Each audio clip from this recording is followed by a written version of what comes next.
Good morning, everybody. Lee Brower here, and welcome to this week's edition of Meaningful Monday. I am grateful to be here, and I am glad to be here. Last week, we talked about making each day our masterpiece, a challenge that was given to us posthumously, if you will, from Coach John Wooden. How was that? A little tough, wasn't it? If you want a little motivation, very simple. Put your heart into something. Put your heart into something, not the next thing, but the thing right in front of you right now. Not into tomorrow's workout, but today's workout. Not into tomorrow's work, but today's work. Not into tomorrow's people, but today's people. I love the quote by Thomas Monson. There is no tomorrow to remember if we don't do something today. See, nothing feels better than trying your best, does it? Nothing. In his book, The Power of Starting Something Stupid, Richie Norton starts at the very beginning about talking about his son's death, telling a story.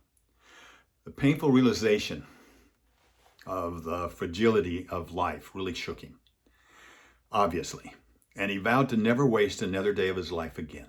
His mantra became time, and it stood for today is my everything. Time, no tomorrows. Today is the day. You know, your current position in life reflects your previous desires.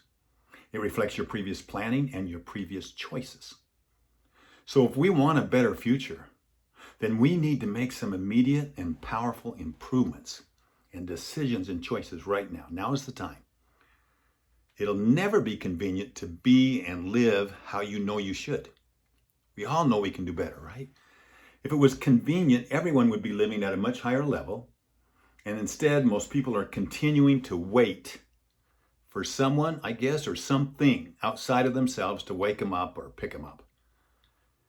And to people so inclined, and it's me at times, and I'm sure it's you at times, the better future that we're hoping for is going to get delayed and may never come.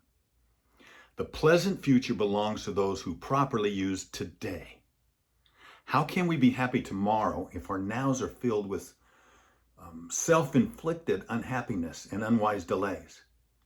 Those inclined to count their daily blessings have more to count because they help make more as they continue to live in gratitude. As our challenge, can I give you a challenge for this week?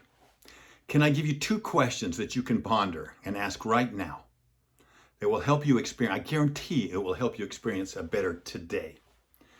So think about them. Stop right now. Write them down. What am I doing that I should stop doing? Number 1, what am I doing that I should stop doing? Number 2, what am I not doing that I should start doing? 2 great questions. Tough questions. A young woman from our church recently shared what happened when she asked that first question. What am I doing that I should stop doing? And she came up with the idea that she was going to stop looking at her cell phone when she was in line, like the supermarket, different places like this. She was going to be more present. She was going to be more in the now. She's going to live in the now. So sure enough, that day she's in a supermarket line and she puts her phone away. And now what? She's looking around and she happens to note, and the person in front of her is a very elderly man, seems to be alone, and he's got inside of his thing is a ton of cat food, cans of cat food. And so she says, oh, it looks like you have cats. And he beams up and says, yes, I do. He says, I'm just trying to make sure they're well taken care of.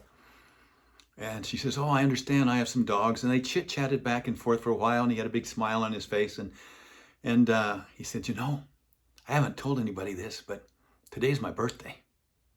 And she said, your birthday? And he says, yeah. Well, happy birthday to you. She said, I hope you have a great day. And they finished up and they said, thank you for talking. And he moved on, and we got about 5 steps down the way, and he turns around, looks back at her, and he smiles and waves at her and says, have a great day. And off she goes. Now, none of that would have happened if she hadn't asked the question. None of that would have happened if she hadn't asked that question. 2 questions. What am I doing that I should stop doing? What am I not doing that I should start doing? Remember, tomorrow is connected with today, and what we do with today determines our tomorrow. Live life meaningfully. Live life deliberately. Let's make each day our masterpiece. Ask those 2 questions. That's my challenge. Pick something out and do it. I'm going to. You do it. Let's meet together again next week. Have a great week. Live life deliberately. Bye-bye.